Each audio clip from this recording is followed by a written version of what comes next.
औज़ु बिल्लाहि मिनश शैतानिर रजीम बिस्मिल्लाहिर रहमानिर रहीम। अस्सलामु अलैकुम व रहमतुल्लाहि व बरकातहू। उम्मीद करदा हां जी तुसीं सारे भैन भरा बिल्कुल ठीक ठाक होंगे और अल्लाह ताला दे फज़ल और करम दे नाल मैं भी बिल्कुल ठीक। एक नवां मौजू, एक नवीं कहानी, एक नवीं सोच दे नाल मैं तुहाडी खिदमत च हाज़र हां। उम्मीद करदा हां कि तुसीं मेरी इस कहानी नूं पसंद करोगे, इस किस्से नूं, इस मौजू नूं तुसीं ज़रूर सराहोगे। लेकिन गल्लां एह् आ कि ਇਹ ਸਿਰਫ ਉਹਨਾਂ ਨੂੰ ਅੱਛਾ ਲੱਗੇਗਾ ਜਿਨ੍ਹਾਂ ਨੂੰ ਸੱਚ ਅੱਛਾ ਲੱਗਦਾ ਹੈ, ਜਿਨ੍ਹਾਂ ਨੂੰ ਦਲੀਲਾਂ ਅੱਛੀਆਂ ਲੱਗਦੀਆਂ ਨੇ, ਜਿਨ੍ਹਾਂ ਨੂੰ ਸੱਚਾਈ ਦਾ ਰਾਸਤਾ ਪਸੰਦ ਹੈ। ਸਿਰਫ ਉਹਨਾਂ ਲੋਕਾਂ ਨੂੰ ਇਹ ਅੱਛੀਆਂ ਲੱਗਣਗੀਆਂ ਮੇਰੀਆਂ ਗੱਲਾਂ। ਔਰ ਜਿਹੜੇ ਲੋਕ ਸੱਚਾਈ ਤੋਂ ਬਹੁਤ ਦੂਰ ਨੇ, ਜਿਨ੍ਹਾਂ ਨੂੰ ਸੱਚ ਹਮੇਸ਼ਾ ਹੀ ਕੜਵਾ ਲੱਗਦਾ ਹੈ, ਜਿਨ੍ਹਾਂ ਨੂੰ ਸੱਚਾਈ ਦੇ ਰਸਤੇ ਤੋਂ ਨਫ਼ਰਤ ਹੈ, ਉਹਨਾਂ ਨੂੰ ਸ਼ਾਇਦ ਮੇਰੀਆਂ ਗੱਲਾਂ ਬੁਰੀਆਂ ਲੱਗਣਗੀਆਂ। ਲੇਕਿਨ ਖੈਰ ਕੋਈ ਗੱਲ ਨਹੀਂ। मौजू एक ही शेर के उत्ते आ कि तकदीर बनाने वाले तूने कमी ना की, तकदीर बनाने वाले तूने कमी ना की, किसको क्या मिला ये मुकद्दर की बात है। ठीक है जी।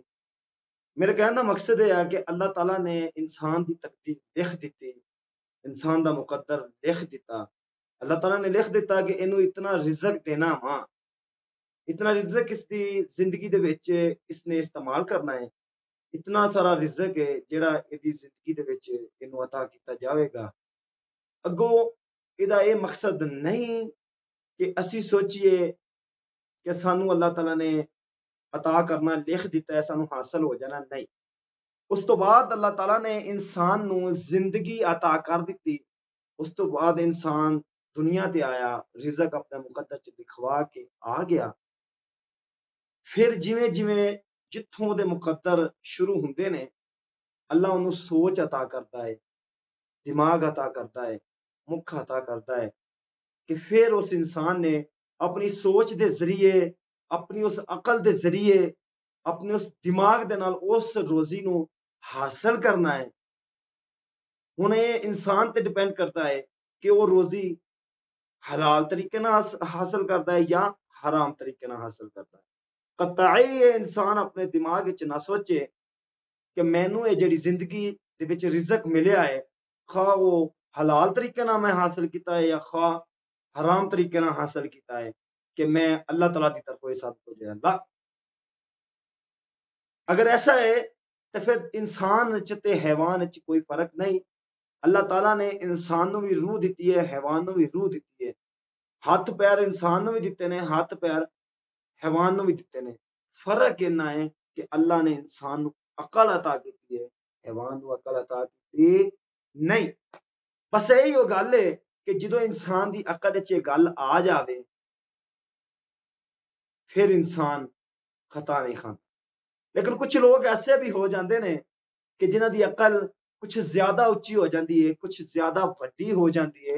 वो इंसान ये सोचता है कि यार जिथे मैं पहुंच गया वां, जिस मुकाम ते मैं पहुंच गया वां, आया इत्थे कोई होर ना पहुंचे। ठीक है। हर इंसान मेरे मताहत रवे, हर इंसान मेरे अगे इल्तिजा करता रहे, हर इंसान मेरे अगे सदा करता रहे। ना ना ना, ये तेरी सोच बंदिया गलत है। ये तेरी अकल जिहड़ी तेनू सोच दे विच, जिहड़ी तेरे दिल दे विच बुग़्ज़ पैदा कर रही है, ये गलत है। अल्लाह ताला ने रिज़क वंड दिता है। अल्लाह दी वंड ते कोई इंसान शिकवा ना करे। अल्लाह जिन्नू जिन्ना दवे, ठीक है ना। अल्लाह जिन्नू जिन्ना दवे, ओदे उत्ते तुहाडा मेरा कोई हक नहीं कि असीं उंगली उठाइए।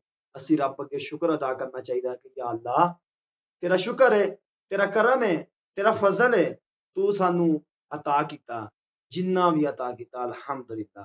दो वाकया, एक जिन्नू हकायत कहंदे ने, एक जिन्नू के कलाम कहते हैं। मैं दो वाकया तुहाडी खिदमत चाहांगा कि एक बुजुर्ग सी अल्लाह दा, बहुत गरीब सी, ए दौलत दी लालच वालियां वास्ते। बुजुर्ग सी, अल्लाह दा वली सी, फकीर सी, ते बादशाह दे नाल ओदी यारी लग गई। ठीक है। बादशाह ने ਉਹਨੂੰ ਆਪਣੇ ਕੋਲ ਸੱਦਣਾ, ਉਹਦਾ ਬਹਿਣਾ ਬਾਦਸ਼ਾਹ ਦੇ ਕੋਲ ਆਣ ਕੇ ਬਾਦਸ਼ਾਹ ਨੂੰ ਚੰਗਾ ਲੱਗਣਾ, ਠੀਕ ਹੈ ਨਾ। ਕਿਉਂਕਿ ਅਕਸਰ ਮੈਂ ਸੁਣਿਆ ਹੈ ਕਿ ਅੱਲਾ ਦੇ ਵਲੀਆਂ ਕੋਲ ਵਿਆਹ ਕਰੋ, ਅੱਲਾ ਦੇ ਉਹਨਾਂ ਬੰਦਿਆਂ ਕੋਲ ਵਿਆਹ ਕਰੋ ਜਿਨ੍ਹਾਂ ਨੂੰ ਵੇਖ ਕੇ ਤੁਹਾਨੂੰ ਰੱਬ ਯਾਦ ਆ ਜਾਵੇ, ਠੀਕ ਹੈ ਨਾ। ਉਹਨਾਂ ਕੋਲ ਵਿਆਹ ਕਰੋ। ਸ਼ਾਇਦ ਬਾਦਸ਼ਾਹ ਨੂੰ ਉਸ ਫਕੀਰ ਦੇ ਵਿੱਚੋਂ ਰੱਬ ਨਜ਼ਰ ਆਉਂਦਾ ਸੀ, ਫਕੀਰ ਨੂੰ ਵੇਖ ਕੇ ਅੱਲਾ ਦੀ ਯਾਦ ਆ ਜਾਂਦੀ ਸੀ। ਬਾਦਸ਼ਾਹ ਉਹਨੂੰ ਕਹਿੰਦਾ ਯਾਰ ਤੂੰ ਆਪਾਂ ਯਾਰੀ ਲਾ ਲਈ, ਆਪਾਂ ਦੋਸਤੀ ਲਾ ਲਈ। ਉਹਨੇ ਆਖਿਆ ਦੇਖ ਬਾਦਸ਼ਾਹ, ਮੈਂ ਫਕੀਰ ਤੇ ਤੂੰ ਬਾਦਸ਼ਾਹ, ਤੇਰੀ ਮੇਰੀ ਨਿਭਣੀ ਨਹੀਂ। ਉਹਨੇ ਆਖਿਆ ਨਹੀਂ ਨਹੀਂ ਨਹੀਂ ਬਾਬਾ ਜੀ ਤੁਸੀਂ ਕੀ ਆਂਦੇ ਹੋ, ਮੇਰੀ ਤੁਹਾਡੀ ਯਾਰੀ ਪੱਕੀ ਹੈ। ਫਕੀਰ ਨੇ ਆਖਿਆ ਠੀਕ ਹੈ ਜੀ ਯਾਰੀ ਹੈ, ਠੀਕ ਹੈ ਅਸੀਂ ਫਕੀਰ ਹਾਂ, ਅਸੀਂ ਯਾਰੀ ਤੋਂ ਪਿੱਛੇ ਹਟਦੇ ਨਹੀਂ। ਉਹਨੇ ਕਿਹਾ ਜੀ ਠੀਕ ਹੈ। ਕੁਛ ਵਕਤ ਗੁਜ਼ਰਿਆ, ਉਹ ਫਕੀਰ ਫਕੀਰ ਹੀ ਸੀ।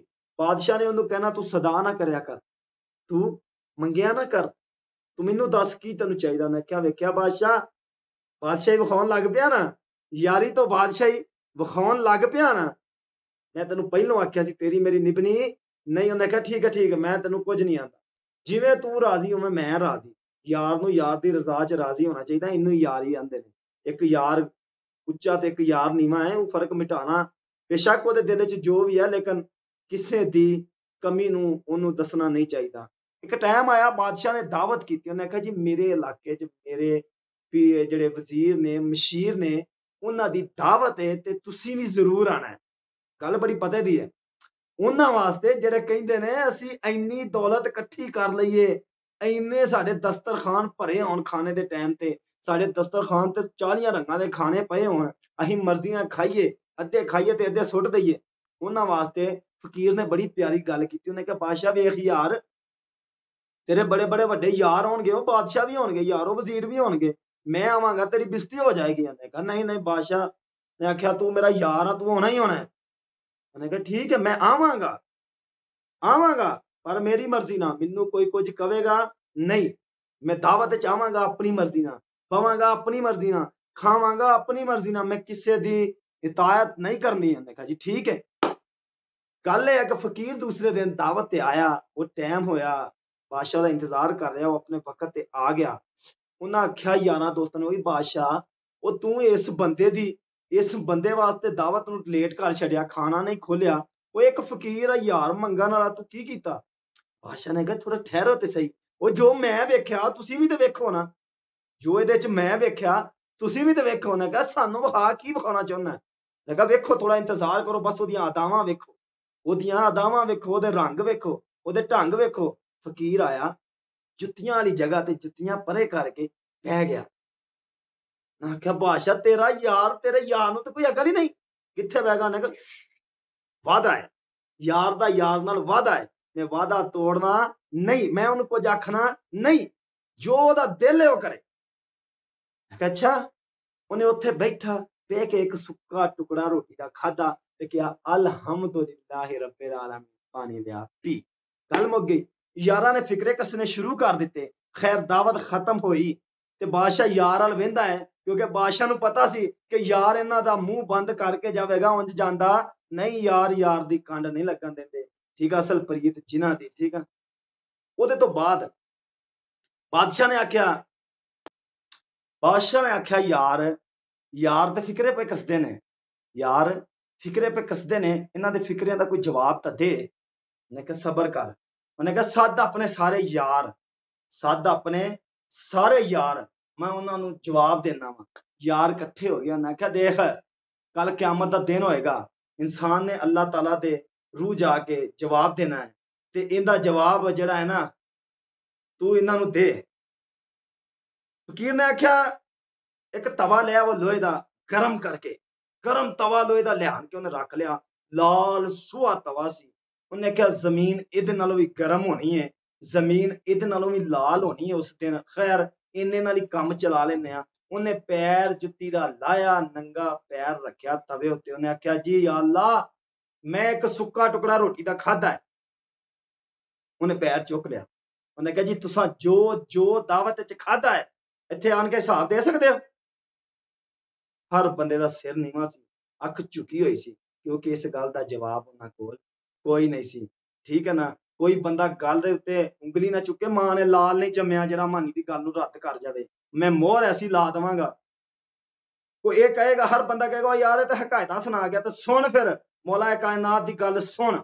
मौला कायनात ने फरमाया कि मैं मिस्र दमिश्क दे या नजफ दे या मदीने दे बाजार च जा रहे सन, किसी भी बाजार च आप जा रहे सन, आप नमाज दा टाइम हो गया, मस्जिद दे बूहे अगे आपने अपने घोड़े नूं खड़ा किया, ते एक बंदा जरा उत्थे फिरदा पिया सी, आपने उन्हें कहा, ओए गल सुन ओए पत्तू सी या जो भी सी, मेरे इस घोड़े दी लगाम पकड़, ठीक है, मैं नमाज पढ़ के आना।